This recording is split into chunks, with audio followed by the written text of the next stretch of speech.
Hola, bienvenidos a La Noche Paranormal. En este episodio tenemos a una persona muy importante, a una persona que está muy envuelta en el tema de lo paranormal. Y esta noche con nosotros está Héctor Villadar. Cabe mencionar que Héctor está sumamente envuelto en el tema paranormal. Tan es así que desde hace 10 años es locutor de su propia estación de radio llamada Radio Macabro, donde presenta su programa La Sociedad de la Medianoche. Además, muy pronto estará en televisión. Para todos los amantes de escuchar historias de terror, ahora podrán verlos en TV. Héctor también ha viajado alrededor del país, donde se han presentado sus investigaciones, dando conferencias y presentándose en festivales de terror. También está escribiendo un libro, en Spotify es dueño del podcast La Cabra Negra. Héctor, muchas gracias por acompañarnos. Hola, ¿qué tal, Omar? No, hombre, gracias a ti. Al contrario, gracias por la invitación. Gracias por tan tremenda introducción, hombre. Pero pues nada más allá de lo normal, nada más que paranormal. Gracias por la invitación y gracias a toda tu gente por estarnos escuchando. Muchísimas gracias. Bueno, Héctor, vamos a entrar de una vez a lo que es el tema. Y la primera pregunta es, ¿qué es la brujería? Ok, híjole, bueno, pues mira, pareciera algo pues sumamente sencillo, ¿no? Sin embargo, hablar acerca de la brujería, pues se han escrito tratados enteros a través de prácticamente desde que existe la literatura, ¿no? De los primeros libros que se escribieron o que se imprimieron fueron tratados de magia, ¿no? Desde la Biblia para acá, pues se han estado imprimiendo. Entonces, ¿qué es la brujería? Sería un tanto difícil definirla así como un elemento sencillo, es decir, como darle una connotación o una breve descripción. Pero para efectos así muy coloquiales, ¿no? Digamos que la brujería es todo aquello que practica una bruja. Es decir, la práctica de la bruja en sí es la brujería. Evidentemente no la práctica de su vida diaria, ¿no? Es decir, lo que hace un carnicero es cortar carne, pero no lo que hace todo el día, ¿no? Sino lo que hace cuando está trabajando con la carne. Bueno, evidentemente, de la misma forma, la brujería es lo que hace una bruja cuando está practicando lo que ella hace. Entonces, la brujería es la práctica, la acción y el intencionamiento de ciertas artes por medio de ciertos elementos para poder obtener un beneficio, ya sea propio o a nombre de otras personas, por encargo, por beneficio, por karma, por satisfacer, etcétera, ¿no? Entonces, básicamente, así hablando muy escuetamente, eso sería la brujería, la práctica de la magia realizada por una bruja, ¿no? Si la realiza otra persona, ya no es brujería. Ok. Entonces, la brujería tiene ciertos aspectos que deben de estar muy, eh, digamos, deben de ser muy puntificados, ¿no? Es decir, no porque la bruja prepare un té que te va a curar de la tos, por ejemplo, un té de bugambilia está haciendo brujería, ¿no? Sin embargo, dentro de las acciones que realiza una bruja, pues está el sanar. Entonces, el que la bruja conozca de herbolaria, de zoología, de poderes curativos de los cristales, de botánica y demás, pues tendría que ver un tanto con la brujería, aunque no como tal. Realmente la connotación peyorativa que existe del término brujería se le ha dado a partir de la conquista y de este movimiento de la Inquisición o del Santo Oficio. Antes de todo esto, la brujería se practicaba de una manera libre y las mujeres que lo hacían eran pues consideradas las recolectoras, las sanadoras, aquellas gente de suma importancia dentro de un grupo social, ¿no? Entonces, eso sería así muy escuetamente lo que sería la brujería, aunque como te digo, hay tratados enteros que hablan acerca de las artes de la bruja, ¿no? Muy bien. Muchísimas gracias, mi estimado. Es una respuesta bastante nutrida. Y quiero pasar a la siguiente pregunta. Y es, ¿una bruja nace o se hace? Digamos, una persona nace como con ese ADN en su persona, se desarrolla, lo aprende. ¿Cómo es ese proceso? Ok, mira, digo, dentro de lo mucho que he estudiado acerca del tema de las brujas, de lo mucho que he leído de todo esto, A mí no me queda la menor duda de que todos, absolutamente todos, seamos hombres o mujeres, ¿no? Es decir, cualquier persona que nace con el poder de ser una bruja. Es decir, uno no se hace brujo, no naces brujo o bruja. Todos nacemos con ese poder. Sin embargo, hay muy pocas personas que deciden construirlo o que deciden desarrollarlo, no que deciden potenciar esos dones, aprender de sanación, aprender de la naturaleza, aprender de animales, etcétera, etcétera, de sortilegios, hechizos, rituales, magia, aromaterapias y demás, ¿no? Entonces, yo creo que absolutamente todos nacemos con el don, muy pocos son aquellos que deciden eh, potenciarlo y todavía mucho menos aquellos que deciden estudiarlo, a lo cual pues ya se les llamaría nigromantes, ¿no? A las personas que se dedican a estudiar para poder potenciar el ser brujo, pero yo creo que, o bruja, pero yo creo que absolutamente todos lo tenemos, ¿no? Entonces, ante la respuesta de si la bruja nace o se hace, yo creo que la bruja nace y se construye. Muy bien, Héctor, muchísimas gracias por tu respuesta. Entonces, me gustaría pasar ya de lleno a lo que es el tema. Mira, quisiera Ok, yo contarte unas historias, empezar a contarte una historia y al final del podcast me digas tú qué es lo que piensas, si lo que yo creí, si yo lo que vi y ese encuentro que tuve fue pues a lo que muchos le llamamos una bruja, ¿cierto? Entonces, ok, mira, esta historia comienza cuando yo tendría por ahí unos 16 años más o menos. Y recuerdo que junto con mis amigos, que éramos como unos 10 12 fuimos a un baile a una comunidad llamada El Capulín, que es relativamente cerca de donde yo vivo. En carro son como 15 minutos y ya caminando hace como una media hora, 40 minutos. Fuimos al baile, la pasamos muy bien y recuerdo que ya de regreso, como es una comunidad, está entre cerros. Entonces yo ok. recuerdo, íbamos justo entre los cerros y yo recuerdo que en la punta de un cerro vimos tres luces blancas, como si fueran casas. Estaban Ujú. lejos, pero parecía como si fueran luces de casa, a lo cual se nos hizo muy raro porque pues es un cerro. Los últimos recuerdos que yo tenía de esa vez que habíamos ido a ese cerro es que estaba desolado, no había nadie, o sea, no había ninguna construcción, ni siquiera cercas. Entonces vimos las tres luces que estaban separadas, no te podría decir yo con cuánta distancia entre una de la otra, pero sí recuerdo que eran tres luces blancas. Resulta que para esa noche salimos del baile ya medio tomados todos mis amigos y uno de mis amigos dice, esa no es una casa, esas madres de ahí son brujas. Y nosotros así de ¿cómo van a ser brujas? O sea, como yo había escuchado historias, pero se me hacía difícil creerla. Dice, sí, son Ajá. brujas, se la pasan en las copas de los cerros y es ahí donde andan. Entonces, uno de mis amigos empezó a decir groserías, a insultarlas. De un momento a otro, las luces, sector, se apagaron al mismo tiempo, a lo cual nos sorprendió porque dijimos, las tres al mismo tiempo fue muy raro. Entonces, de repente las luces se prendieron en la punta, en la base del cerro. O sea, habían bajado de una manera súper rápida, o sea, no había manera Ajá.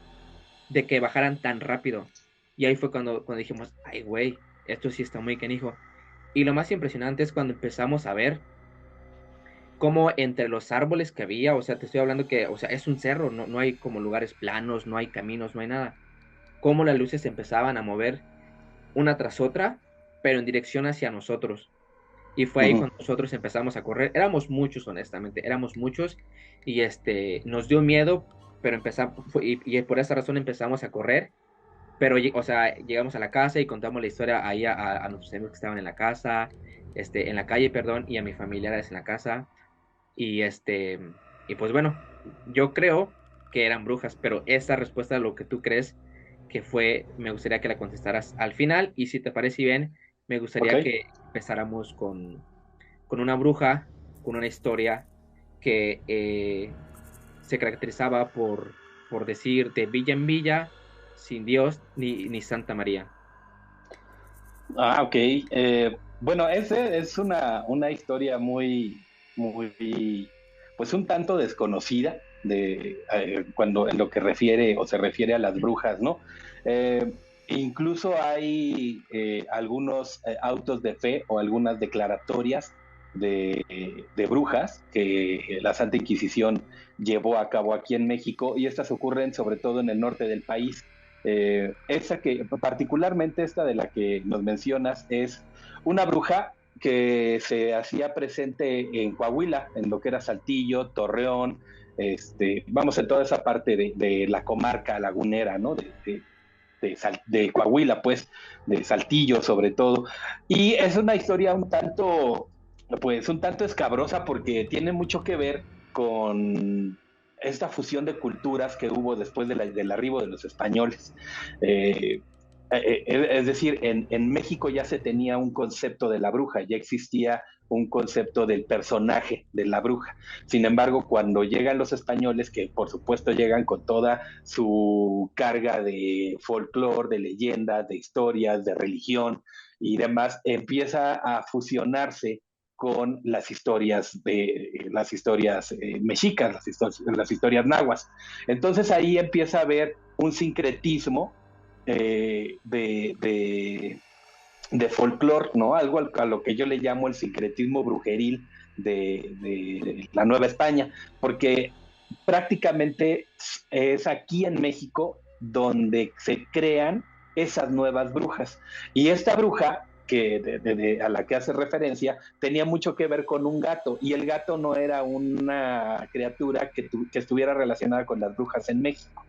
Se le empieza a relacionar con las brujas, es decir, el gato negro se empieza a relacionar con las brujas cuando los españoles llegan, es decir, cuando traen estas ideas europeas que vienen con toda esta carga de la Edad Media, de todo este pensamiento que había, pues se decía que el gato era la mascota de la bruja, y entonces cuando llega aquí, pues se fusiona con esto, y ya aquí se empieza a decir que el gato es prácticamente un demonio, que es el diablo que acompaña a las brujas. Entonces, pues cuando las brujas decían, o las llamadas brujas de esta parte del país, decían de villa en villa, sin Dios ni Santa María, se desprendían de la piel y podían, de los cabellos, es decir, se desprendían y así podían salir volando. Esta no es puramente una leyenda mexicana. La primer noción histórica que se tiene de esta bruja ocurre en España, en un lugar que se llama Granada. Y entonces ahí en Granada es donde narra este personaje en un castellano muy antiguo, esta historia de que él veía que una mujer, su mujer, al decir esto, pues salía volando, ¿no? Entonces el mozo de esta casa, es decir, el sirviente de esta casa, pues al ver que la mujer hacía esto, que la señora de la casa hacía esto, cuando la mujer sale volando, él quiere hacer lo mismo, sin embargo, cuando lo repite mal, y entonces al repetirlo mal, pues el hechizo le funciona mal, y entonces se empieza a estrellar en el techo de la cabaña, en las paredes, en el piso, así hasta que pues cuando llega la bruja lo encuentra totalmente golpeado, ensangrentado y demás, y se da cuenta de que ha sido descubierta, ¿no? Lo que ocurre aquí en México es prácticamente lo mismo. Una mujer, una jovencita, acude a los tribunales del Santo Oficio para acusar a su mamá de que su madre y su suegra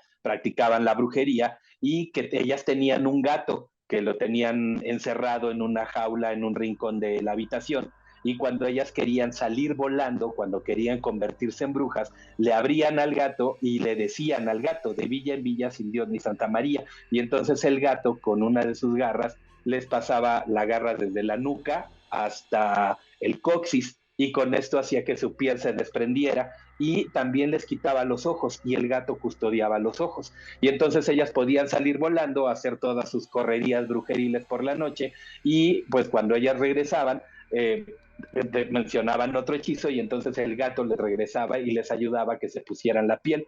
Y en estas declaratorias que hace esta jovencita, que si no me equivoco se llama Rosita, en estas declaratorias que hace Rosita acerca de su mamá, pues ella menciona todo el proceso de cómo está ocurriendo, y dice, pues es que el gato sigue ahí en la casa, y mi mamá y mi suegra también están ahí, y logran capturar a la mamá, a la suegra no la logran capturar, y entonces la mamá pues no le queda de otra más que declararse bruja y demás, ¿no? Y eso está, vamos, no es como una leyenda como la Yalan Bequet o la María Sánchez, o la Ciguanaba o la Tizigua, o todas estas brujas mexicanas que existen. Esto está plasmado en los actos de fe de los tribunales del Santo Oficio, sobre todo del Santo Oficio de México, en los autos de fe del norte del país, ¿no? Donde pues también se llegó a quemar a muchas brujas y a algunas otras en efigie.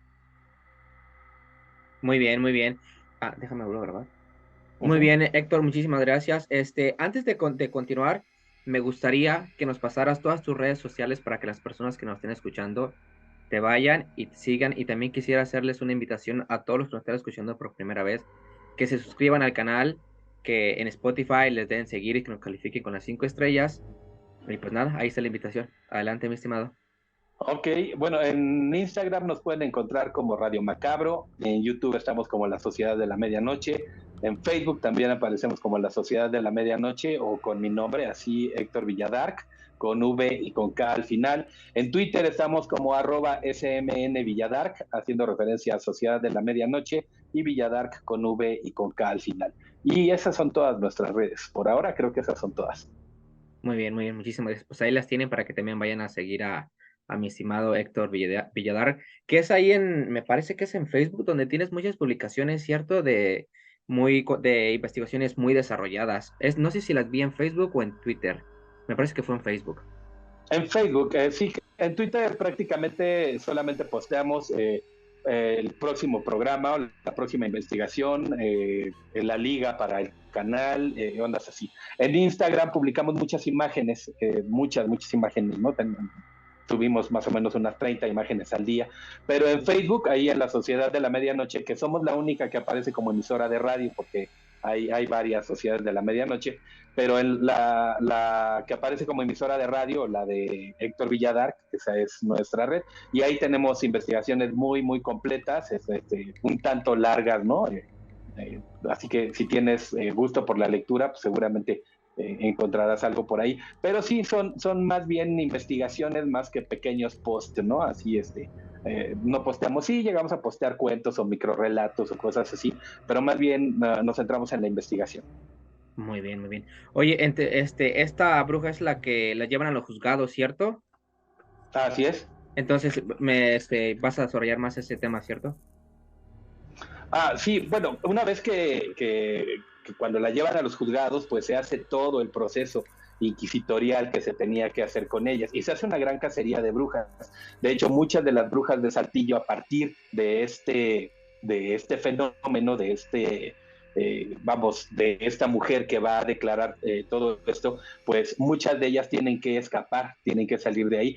Muchas de ellas no lo eran, es decir, no se trataba de que fueran brujas, eran curanderas. Sin embargo, pues no podían ser curanderas, ¿no? Es decir, el Estado no podía permitirse que una mujer, y mucho menos una mujer bruja, pues estuviera amenazando el lugar en primer lugar del Estado y después el lugar del hombre. Entonces, pues las mujeres tuvieron que relegarse. De hecho, muchas de las mujeres sabias de esa parte huyeron a otra región que se llama la Biznaga. Y en la actualidad se dice, y hay muchas entrevistas y hay mucha gente que ha ido para allá, en la región de la Biznaga hay muchas brujas muy ancianas que pues supuestamente son muy acertadas y muy eficientes, ¿no? La verdad es que yo he tenido muchas ganas de ir por allá, he estado cerca de ahí, pero no hemos tenido la oportunidad de adentrarnos, porque no puedes ir así como que, voy a ir a preguntar qué onda, necesitas ir con alguien que sepa y que sepa con quién llevarte y demás, porque puede ser incluso un tanto peligroso el adentrarte así como así con las brujas de la Biznaga, ¿no? Entonces, pero es a partir de ese momento en el que esta bruja se convierte pues básicamente en el estandarte de aquella época de esta región de Coahuila, ¿no? De toda esta parte en que pues la bruja ya se veía como un ser que volaba por las noches, que utilizaba ciertos instrumentos para volar. Antes de esto, la bruja no volaba o no se le consideraba como un ente volante. al menos en esa parte del país, porque en el norte, perdón, en el sur del país y en el sureste, sí había brujas que volaban y que no necesitaban instrumentos para volar, pero esta bruja, la de Villa en Villa, sin Dios ni Santa María, pues básicamente es muy reconocida por esta parte, ¿no? Porque denota o a partir de ella es donde podemos configurar a la bruja como el ente volante que conocemos en la actualidad, ¿no? Es una bruja muy importante, sin embargo, es una bruja muy desconocida, es prácticamente muy poca la gente que ha escuchado acerca de ella, realmente pues solo cuando te pones a estudiar acerca del tema para ver de dónde ha provenido y todo esto, ¿no?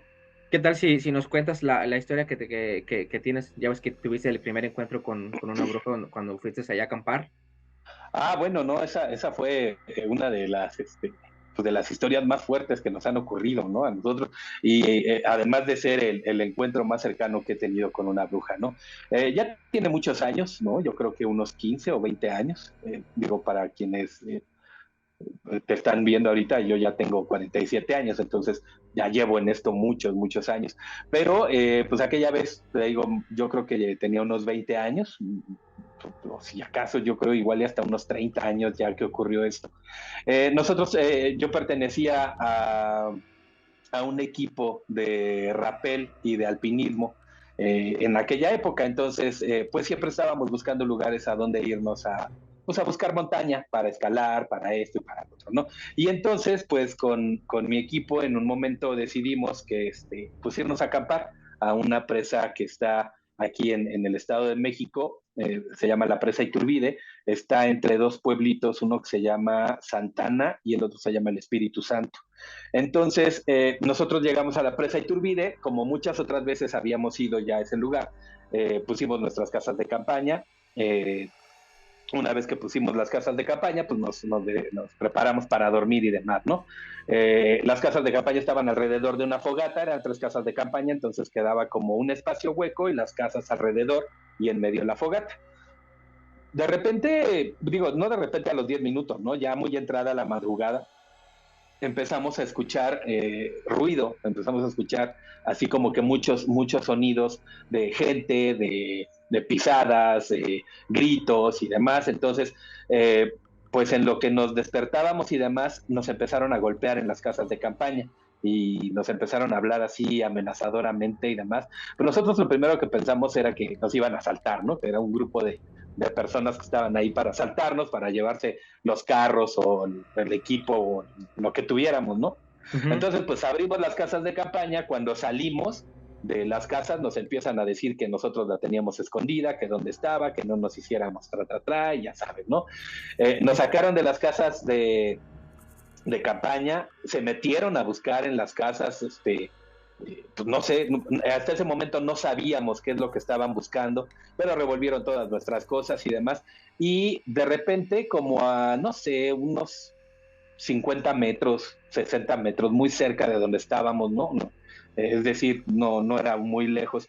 Alguien gritó, bueno, cuando nosotros salimos de las casas de campaña vimos que era un grupo como de 50 o 70 personas, entre hombres, mujeres, niños, ancianos, todos traían palos, machetes, traían antorchas, traían lazos, traían así muchas cosas, ¿no?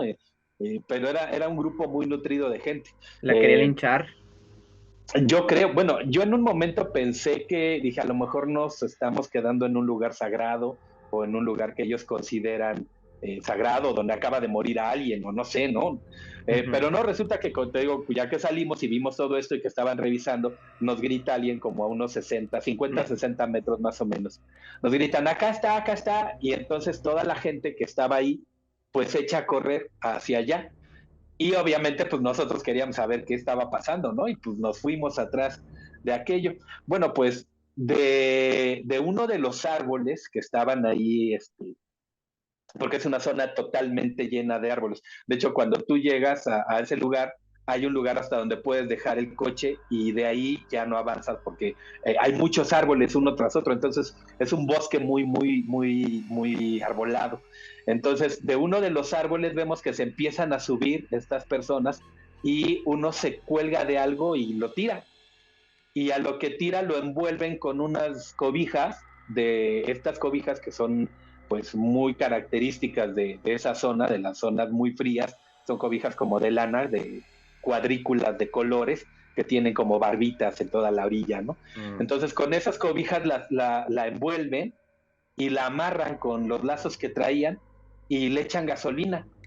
Y dentro de las cobijas se movía algo muy rápido. Yo te soy sincero, yo pensé que se trataba de un perro, de un búho muy grande, ¿no? O Ujú. no sé, es que piensas mil cosas. Dije, a lo mejor es un búho que se está pues comiendo al ganado, o que se robó a un niño, porque un búho es un animal muy, muy grande y muy, muy fuerte. Entonces, no sé, piensas así, ¿no? Pues, vimos que lo envolvieron, que lo amarraron, le echaron gasolina y lo prendieron. Y entonces en lo que estaba ardiendo se escuchaban como gritos de una persona, gritos de una mujer, pero como graznidos de un pato o de un ganso Mm. o de un ave, ¿no? O sea, como si fuera un cuervo, un pato y además una mujer, o sea, todo mezclado y se movía muy feo y, no, hombre, espantoso. Y nosotros decíamos, puta, pues, ¿qué onda? Porque las personas con las que íbamos, pues, obviamente unos estaban muy espantados. Pues, yo no es que no estuviera espantado, pero pues más o menos, digo, ya llevaba muchos años en estas cosas, ya le conocía y demás, pero pues yo preguntaba que qué era lo que pasaba y una señora que estaba ahí, que llevaba una cubeta con agua, nos dijo, le dijo a uno de sus hijos que nos regalara un atado de madera, un atado de leña. Y Ujú. entonces el muchachito nos regaló mucha leña, que es muy difícil encontrar leña seca en ese lugar, porque como hay muchos árboles, en cuanto empieza a meterse el sol, todo se cubre de fresco, de Mm. brizna, y está todo mojado. Entonces, aunque la leña esté seca, está toda húmeda y entonces tarda mucho tiempo en arder. Entonces ellos nos regalaron, bueno, el muchachito de unos 12 o 13 años nos regaló un atado de leña muy seca y la señora nos dijo, ay, discúlpenos, es que no queríamos espantarlos, pero es que estamos persiguiendo a fulanita, perenganita y cuanta madre te puedas imaginar que le dijo. Y nos dijo, y es que esa mujer, ya después el muchachito nos dijo, es que esa mujer es una bruja y lo que están quemando es una bruja.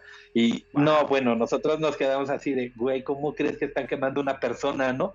Pero entre lo que estaba platicando la gente y demás, resulta que a lo mejor te suena mucho a cliché, ¿no? A estas historias de brujas que cuentan y demás, pero decían que esa mujer a la que habían atrapado se había quitado las piernas en su casa y había salido en forma de guajolote. Entonces, por eso la estaban buscando entre los árboles. Y como ya habían quemado sus piernas, pues no tenía el poder para volar o no tenía el poder para ir muy lejos. Entonces, aún así la estuvieron persiguiendo desde uno de estos dos pueblos, te digo, desde Santana o desde el Espíritu Santo, ¿no? Porque en la presa no hay ni casas, ni cabañas, ni nada. Solamente hay una cabaña, un restaurante ahí donde puedes comer, pero pues no vive nadie ahí. Hasta el día siguiente puedes, cuando lo abren y hay servicio, ¿no? Entonces, bueno, pues nos tocó ver pues que la quemaban, pero además algo muy extraño, generalmente cuando tú quemas ese tipo de cobijas que tienen mucho plástico, porque pues son para zonas muy frías, no se queman por completo, ¿no? Se quedan pedacitos de tela o cosas así. Una vez que terminaron y que acabaron con la bruja y que ya se fueron todos, y bueno, fueron varias las personas que nos pidieron disculpas y demás, pues nos acercamos nosotros y no quedó nada, ¿eh? O Wow. sea, solamente había montoncitos, ni siquiera montones grandes, montoncitos de ceniza, que por cierto nosotros tenemos por ahí un poquito que agarramos, este, pues para tener guardada ceniza de bruja, ¿no? Dijimos, para algo nos ha de servir y la guardamos. Por ahí tenemos un botecito de vidrio con tantita ceniza de bruja. A lo mejor es pura cobija lo que tenemos, ¿no? O sea, ceniza, pero fue de esa ocasión. Entonces, en cuanto se fue la gente, en cuanto terminó todo esto, empezamos a juntar las cosas, las cartas de capa y vámonos, porque pues no va a ser que regrese por uno de nosotros diciendo que también éramos brujos, ¿no? No sé.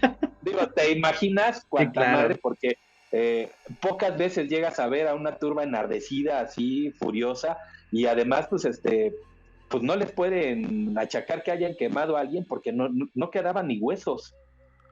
O sea, que si llegaba la autoridad, o sea, si tú ibas y decías, es que yo vi que quemaron algo, porque no podías decirle que habías quemado a alguien Sí, porque nunca claro. lo vimos, o sea, no vimos que era alguien, ¿no? Pues si tú dices, no, pues es que quemaron algo aquí, bueno, pues que quemaron, es un lugar donde mucha gente va a acampar y hay muchas fogatas y hay muchos restos de ceniza.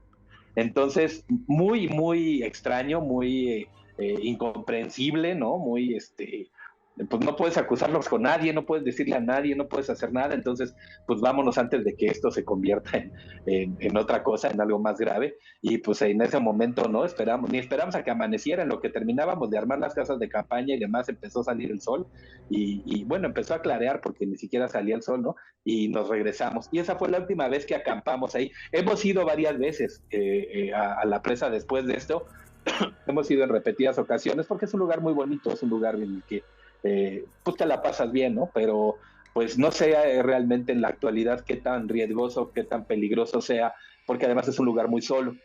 Supuestamente hay vigilancia porque antes no te cobraban, ahora ya te cobran por entrar, ¿no? Por dejar tu coche y por estar ahí. Y ya hay gente que te renta caballos y ya hay brincolines y hay, vamos, varias cosas así. Pero ocurre de un lado, la presa es muy, muy grande y del otro lado está totalmente vacío, no hay nada, no hay gente, hay dos o tres chozas abandonadas, bueno, no están abandonadas porque están bastante cuidadas y están cerradas con candado y demás, pero pues están lejos de todo, ¿no? Es decir, están en medio del bosque, así tú las ves y hasta dices, ay, güey, ¿qué hay aquí adentro? ¿Por qué está así, no? Además pintadas de negro totalmente, ¿no? O sea, las maderas, pero es un lugar muy bonito donde pues todas las piedras están llenas de musgo, hay muchas ranas, hay muchos peces, hay cascadas, hay ríos, está la presa. Vamos, es un lugar bonito, pero no sé, yo no les recomendaría que fueran a acampar en esta ocasión, vamos, en estas épocas, porque pues delincuencia ya hay mucha y pues es bastante peligroso, ¿no? Entonces, pues para qué arriesgarse, mejor irse a un buen hotelito con un buen vinito en una alberca rica y Están tranquilos, contar ¿no? historias. Sí, claro, Sí, sí, por claro, supuesto. claro. Ah, listo. Héctor, bueno, ya continuando con la parte final de podcast, quisiera contarte la última historia. Si bien es cierto que no es la de las únicas que tengo, esto fue cuando, yo creo que sería como 2 años después de la primera historia que te conté, que andaba Ajá, saliendo con una chica de la misma comunidad que se llama El Capulín. Y recuerdo que para esa temporada era la temporada cuando se oscurecía muy temprano. Resulta que fui, vimos a la chava, la pasamos muy bien y me agarró la noche. Resulta que un amigo tenía una novia en una comunidad cercana y cuando él iba le dije, oye, cuando regreses me recoges. Y por esa misma razón se me hizo tarde porque lo esperé. Bueno, para no se lo cuento más largo, el chavo llegó como 2 horas después de que vio a su novia. Yo estaba ahí a mitad del cerro, todo oscuro. Me encontró cuando yo iba de camino a casa. Él iba en una bici, nos subimos a la bici y literal como escena de película teníamos dos caminos, que uno era más corto y uno era más largo, pero pues era entre cerro y el otro no era cerro, era un canal. Entonces, como éramos dos, yo y mi amigo decidimos irnos por el más corto, pero que había piedras y árboles y todo. Y él llevaba una pequeña luz en la parte del frente de la bici. Empezamos el camino y recuerdo que yo creo que no íbamos ni siquiera a la mitad del camino cuando una luz blanca se nos emparejó a la velocidad que nosotros íbamos. Y se me hizo, o sea, yo dije, ¿qué carajos es eso? Yo me saqué mucho de onda porque dije, una luz blanca que nos sigue a la misma velocidad, pero no, esta vez no era una luz en línea recta, sino que se movía sin sentido. A veces se atrasaba y luego nos alcanzaba, luego parecía que sí iba a salir hacia nosotros, pero se regresaba. Es decir, la orden en cómo hacía los movimientos no seguía ningún patrón. ahora aleatorio, ¿no? Ajá. Entonces, yo recuerdo que nada más mi amigo me dijo, ¿sabes qué? Tenemos que irnos más rápido. Yo recuerdo que me apretó los hombros y empezamos a patalear. En algún momento, ya cuando íbamos saliendo allá para salir de ese atajo, nos dejó de seguir y ya llegamos a nuestra casa. Entonces, ese fue como uno de los encuentros más fuertes y más cercanos que he tenido con esto. ¿Tú qué crees que haya sido con base a los dos sucesos que te conté, las dos historias? No, definitivamente fueron brujas en los dos casos, ¿no? Sí, por supuesto. Es muy común, sobre todo en los cerros, que estas bolas de fuego siempre anden en grupos y generalmente andan en grupos de tres. Entonces, pues que se muevan así tan rápido, es decir, que hayan bajado el cerro así rapidísimo, y bueno, luego la otra que te perseguía y se quedaba y se iba para Ujú. atrás y esto, definitivamente eran brujas, ¿no? Que ahora sí que salvadota la que te viste, pero sí, por supuesto, ¿no? Se trataba de brujas. Y sobre Sí, todo, digo, en Guanajuato se habla mucho de brujas, es cuna de brujas, igual que Tlaxcala y que Toluca, ¿no?